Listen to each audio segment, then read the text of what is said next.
Assalamualaikum warahmatullahi wabarakatuh. Innal hamdalillah nasta'inuhu wa nastaghfiruh wa na'udzu billahi min shururi anfusina wa min sayyiati a'malina. May yahdihillahu fala mudhillalah wa may yudlil fala hadiyalah.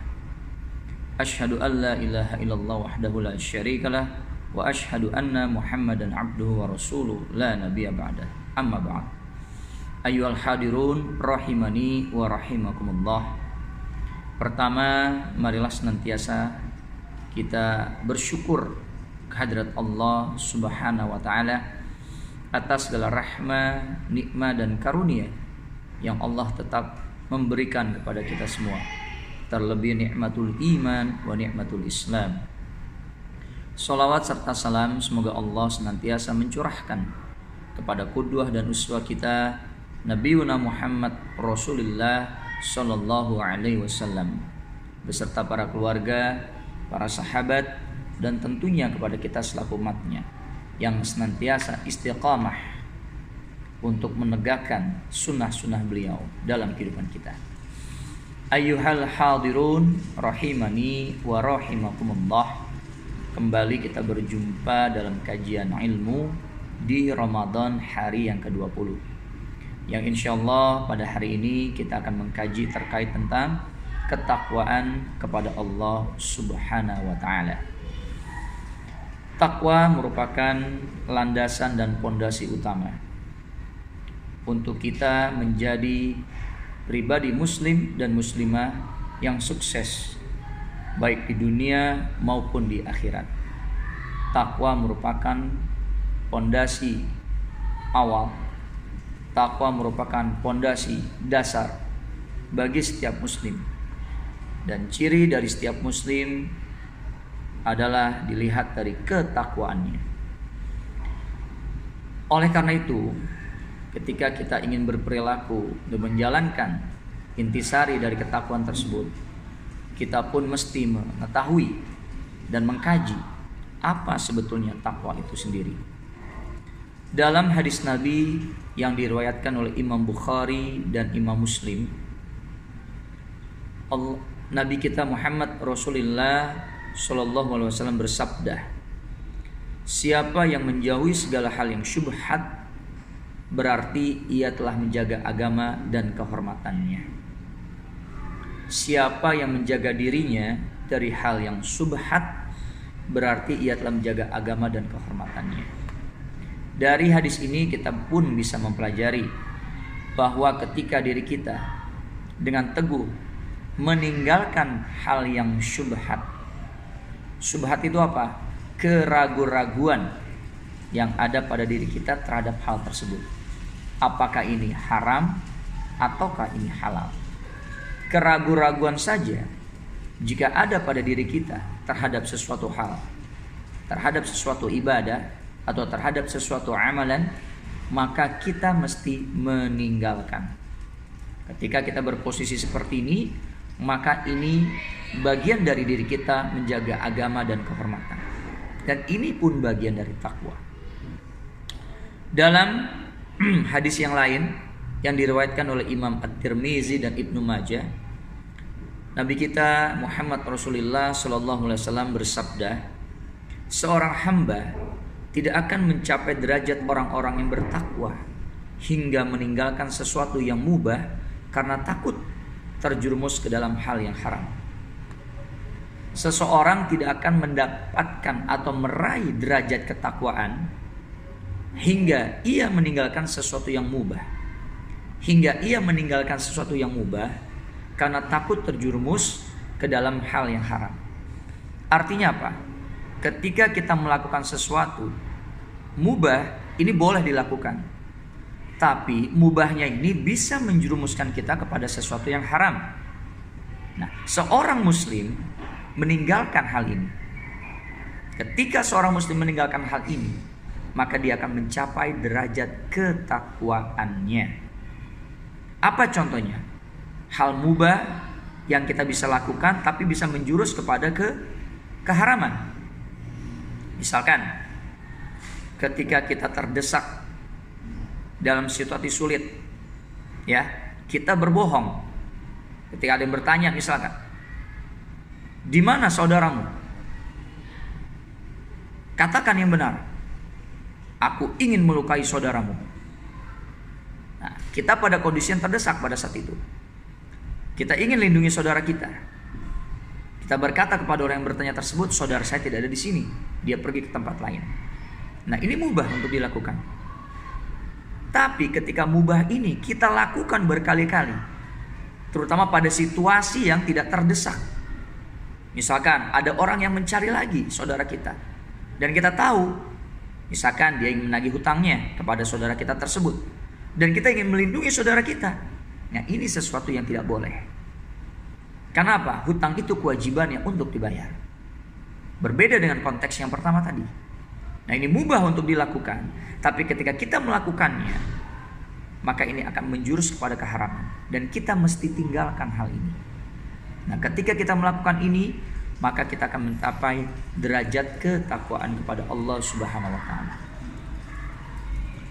Selanjutnya, untuk mencapai atau berbuat takwa, kita pun mesti senantiasa menjalankan sifat dan akhlak yang baik. Hal ini kita bisa lihat dari sabda Nabi kita yang kembali diriwayatkan oleh Imam At-Tirmidzi. Rasulullah Shallallahu Alaihi Wasallam bersabda, keutamaan orang berilmu atas ahli ibadah seperti keutamaanku atas orang yang paling rendah di antara kalian. Keutamaan orang berilmu atas ahli ibadah seperti keutamaanku atas orang-orang yang paling rendah di antara kalian. Artinya apa? Derajat orang yang berilmu itu lebih tinggi dibandingkan derajat orang yang ahli ibadah. Nabi mengumpamakan derajat keutamaan orang berilmu dengan orang ahli ibadah itu sama. Derajat Nabi, ya, dengan orang-orang biasa atau orang-orang rendah yang paling rendah di antara kalian. Artinya di sini apa? Ketika kita mengaplikasikan ketakwaan kita kepada Allah melalui ibadah-ibadah yang Allah syariatkan di dalam agama Islam, mesti didasari, mesti dilandasi dengan ilmu. Ketika kita melaksanakan ibadah yang didasari dan dilandasi dengan ilmu, kita akan benar melakukan ibadah tersebut. Tidak dengan main-main, tidak dengan asal-asalan. Dibandingkan dengan ahli ibadah. Ahli ibadah di sini adalah orang yang gemar beribadah, orang yang sangat taat beribadah. Tapi dia beribadah belum tentu didasari karena ilmu. Bisa saja didasari karena kebiasaan orang tuanya, kebiasaan dari orang-orang yang dilihatnya, kemudian dia ikuti tanpa memperdalam dalam kajian-kajian ilmu. Ini lebih rendah derajatnya, lebih rendah keutamaannya dibandingkan dengan ahli ilmu yang mendasari ibadah berdasarkan ilmu. Ketika kita melakukan kegiatan ibadah didasari dengan ilmu, maka ini pun merupakan bagian dari ketakwaan kita kepada Allah Subhanahu wa Ta'ala. Ciri-ciri orang yang bertakwa diantaranya atau yang lain adalah ketaatan. Ketaatan kita kepada Allah Subhanahu wa Ta'ala. Ketika kita mengedepankan ketaatan, maka ketaatan akan menjadi sebuah cahaya. Menjadi sebuah cahaya yang akan menyibak gelapnya kemaksiatan. Amal soleh akan bisa mencegah perbuatan jahat yang akan kita lakukan. Amal perbuatan baik bisa mengurangi bahkan mencegah perbuatan jahat yang kita lakukan. Kita bisa lihat dari beberapa hadis Nabi kita terkait tentang cahaya ketaatan menyibak gelapnya kemaksiatan, yang merupakan bagian juga dari perbuatan kita takwa kepada Allah Subhanahu wa Ta'ala. Yang pertama, hadis dari Imam Bukhari dan Imam Muslim. Rasulullah Shallallahu Alaihi Wasallam bersabda, siapa yang berpuasa pada bulan Ramadan karena iman dan mengharap ridha Allah, maka dosa-dosanya yang telah lalu akan diampuni.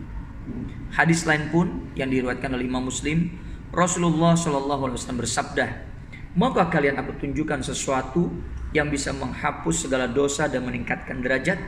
Para sahabat mengatakan, ya, wahai Rasulullah. Rasulullah bersabda, berwudu dengan sempurna dalam keadaan yang tidak disukai, memperbanyak langkah menuju masjid, dan menunggu waktu sholat setelah sholat. Inilah perbuatan-perbuatan ketaatan yang bisa kita lakukan untuk menyibak gelapnya kemaksiatan. Ketika kita membiasakan diri kita untuk beribadah berjamaah di masjid, kita membiasakan diri kita ketika setelah selesai sholat, terutama sholat maghrib nih, menunggu sampai sholat isya, kita menunggu di dalam masjid. Ya, kemudian ketika kita berwudu pada situasi yang atau keadaan yang kita tidak sukai, misalkan kita berwudu karena tidak adanya air, amat sangat repot, tapi kita tetap dalam keadaan taat dalam berwudu. Ini pun bagian-bagian dari ketaatan kita kepada Allah Subhanahu wa taala. Bagian dari ketakwaan kita kepada Allah Subhanahu wa taala. Dan tadi pada hadis yang pertama disebutkan man shoma imanan wahtisaban ghufira lahu ma taqaddama min dzambi. Ketika kita menjalankan ibadah shaum Ramadan ini dengan penuh keikhlasan dan pengharapan pahala dari Allah, maka dosa-dosa kita akan diampuni oleh Allah Subhanahu wa taala. Ayuhal hadirun rahimani wa rahimakumullah. Tidak ada kata lain, kunci dari kesuksesan dan keberhasilan serta kunci derajat kita Allah akan naikkan di dunia maupun di akhirat adalah dengan ketakwaan kepadanya. Takwa bukan hanya sebatas lisan atau retorika, tapi takwa kita aplikasikan dalam kehidupan kita. Bagaimana cara mengaplikasikan ketakwaan?